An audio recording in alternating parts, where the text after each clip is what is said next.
Okay, here we go. This is lesson 7 of how to draw a Gurney Eagle, and it's the final lesson for this car. This is the inspection that I do and touch up before I complete one. And what I'm doing here is just doing little fine touches that make sure that it's done to my satisfaction. In this case, you see I've already signed it, but I knew that I was going to get it done, so it didn't really matter. Um, There are some places on the car that need a little touch up, so I'm just going around doing that. Some places were a little too light, they have too many specks of white in them still. And while I like a broad dynamic range of values, I don't want to get it so bad that it looks like there's a problem with it. So I try to tone those down at least enough that it looks like it's a solid color, even if it's lighter. So that's what I'm doing there. Is I'm preserving the rivets that are right around the cockpit area there, but at the same time I'm trying to get rid of the little white spots that don't mean anything. And there are some on the engine cover that you see here, just above the injectors and just forward of them. So I'm taking care of those. I have little work on the tires and a little bit of work on the front near the nose number dot there. And so I'm going to get all these done to make sure that it is done to my satisfaction, and then we'll call this one good. But it just turned out great. I really love this car.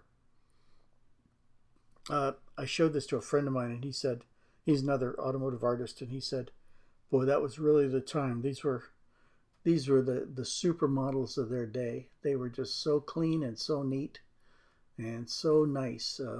You see there are no wings in this car, front or back. It's just pure slippery car with big wheels hung out in the air. And it was a different time altogether. Unfortunately, if one of these cars ran into another one or ran into something like a tree or whatever else, then very often the drivers were injured very badly or even killed. It wasn't unusual to have a couple people die at every race. So this were not the good old days as far as driver safety were concerned, but they were definitely the good old days with terms of beauty of the cars. I think this looks so much prettier and so much more elegant than the cars that we have today. It's not as efficient, of course, but they just look great from the very beginning. The time that they roll them out, they look just spectacular. And I guess that's because I'm getting old and it's nostalgia and all the rest of that. But these are probably my favorite vintage cars in the mid '60s. Of course, it doesn't hurt that at that time that I was about 18 years old, and of course, like everybody else, all the kids anyway, that I knew, that I had fantasies of being a race car driver, and it was very easy to imagine myself sitting in this cockpit doing business, right where Dan Gurney is there right now. That would be my office. So I guess we've all got a little bit of Walter Mitty in us, and I guess I'm just as guilty as everybody else. But it was a great time, and to read the stories about these guys who were in Europe and sports car racing and formula racing, it was just amazing times. Drivers like Phil Hill, Dan Gurney, Richie Ginther, Carroll Shelby, uh, lots of drivers from America went over there and really did great things. Um, and they really made the Europeans think that we had some great drivers, which we did. Those drivers that I mentioned and others too went over there and basically just showed Europe that we have great drivers as well. Okay, see here I'm doing a little bit of work on the eyes of the driver too. It's really hard to try and get a likeness when it's not even the size of your small fingernail.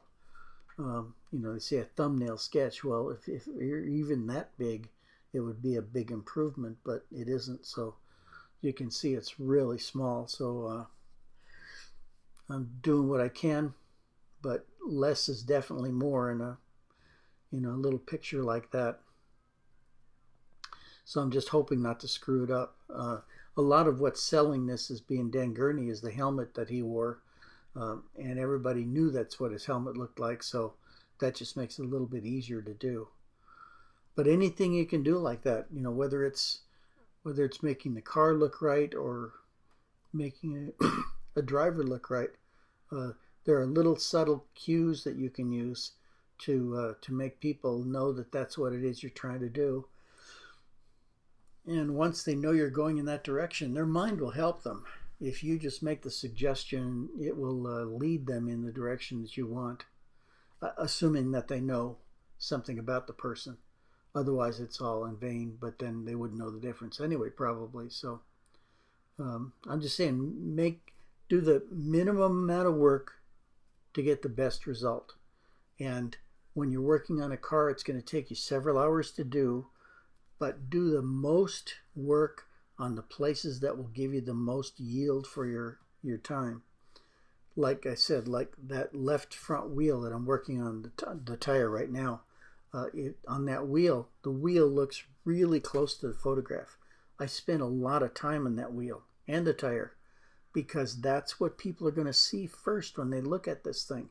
So spend your time working on the places that people need to see in order to think that you're doing the greatest job ever. And that's all I can tell you. It's just like everything else. Spend your time or your money where it'll do the most good. And in this case, the places that people will look at the most easily, like the nose of the car in this case, and that left front wheel. On the left rear, you can see there, I did not expend as much time on the wheel itself. I just ghosted in the details and let your mind take that away. But it still looks enough like it that people are going to think that, wow, that really is great. I like the way that's done. Well, you see, it almost says Goodyear on it, but it doesn't quite, because it's so far away you wouldn't be able to get those details anyway. So I just ghosted them in. They look almost like Goodyear. The spacing's about right, but you couldn't read it because it's so small. So that's the kind of thing I'm talking about. Spend your time where you get the most effect for it. Like they say, best bang for the buck. Anyway, that's just about it. I'm just about done here doing this last little look over, but really turned out great, I think. And this is just a little time for you to take a look at it. I'm going to choose the next car tonight, and I hope to see you back here tomorrow. We'll start a new drawing, and we'll both find out what we're going to do. Anyway, that's it. Thank you very much. Bye.